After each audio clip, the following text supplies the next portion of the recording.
Hello, my name is Connor Schaff, and this is my personal framing presentation.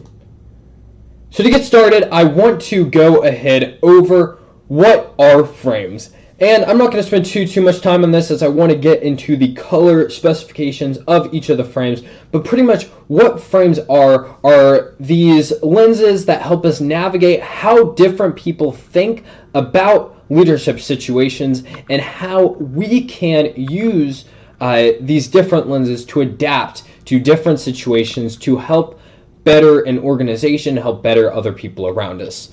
So the four frames are the structural frame, the human resource frame, the political frame, and the symbolic frame, which we will talk a little bit more about in just a moment here. So we have these four frames, but they're honestly kind of difficult to think about on their own. So we can attach a color to each of the frames to help us better understand the frames as a concept. And so running through these, we have the structural frame, which can be categorized as the blue frame. And these are people that are very analytical thinkers. They're very structural, very conceptual, very tactical. They plan in advance. They think about every possibility that could happen.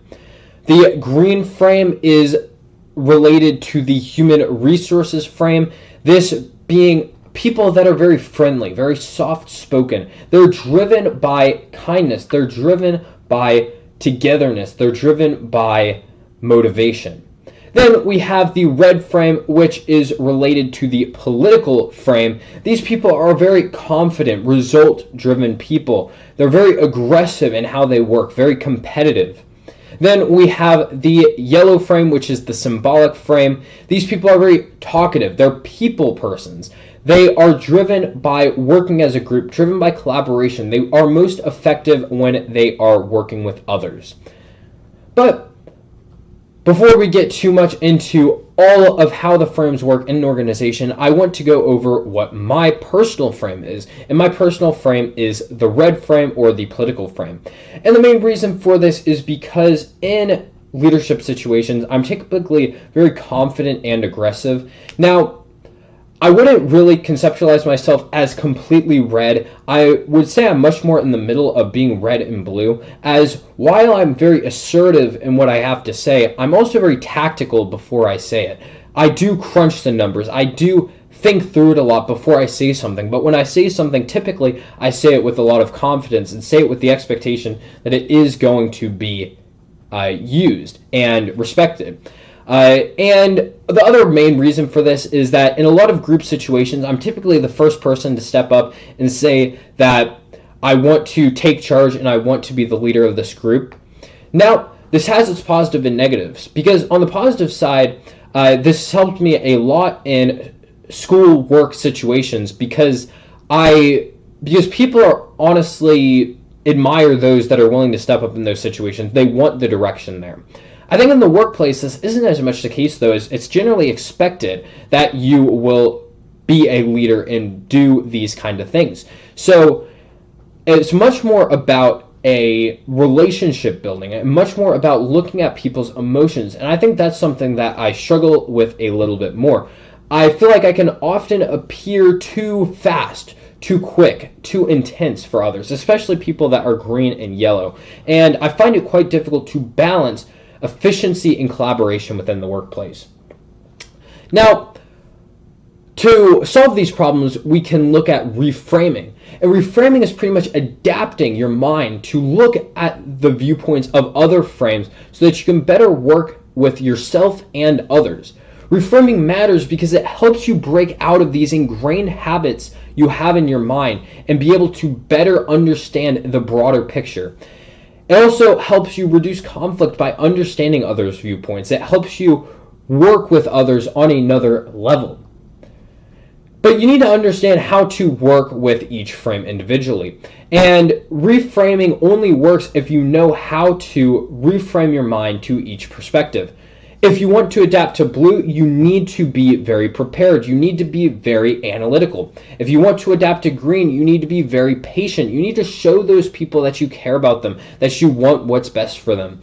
If you're adapting to red, you need to be very direct. You need to be very to the point. You want to show them what the outcome is. You want to show them the cause and effect. And if you're adapting to yellow, you want to be very friendly. You want to be very engaging. You want to be very collaborative. But how can organizations as a whole use these frames to their betterment? We can look at these three essential concepts to better understand that. We can start by looking at how assumptions shape action. If you're a leader, you have to understand this. You have to understand that your assumptions are very biased towards your frame and towards your lens. And opening up your mind is essential to being a great leader in the workplace. It's also important to understand the 1/8 rule, as only 12% of organizations understand that being people-driven is what leads to success and profit. And being able to understand that through frames is what makes a successful company. And finally, multi-frame thinking is also essential, as great leaders are the ones that can look through all 4 frames. But I want to finish off by answering these 2 important questions. The first one being, in what ways does the concept of frames and reframing help you better understand yourself and your relationship with others in terms of personal leadership? And I think I've just personally came to the realization that you have to be understanding of others. You can't just look at it through the lens of what is going to get the results the fastest. You have to understand that people are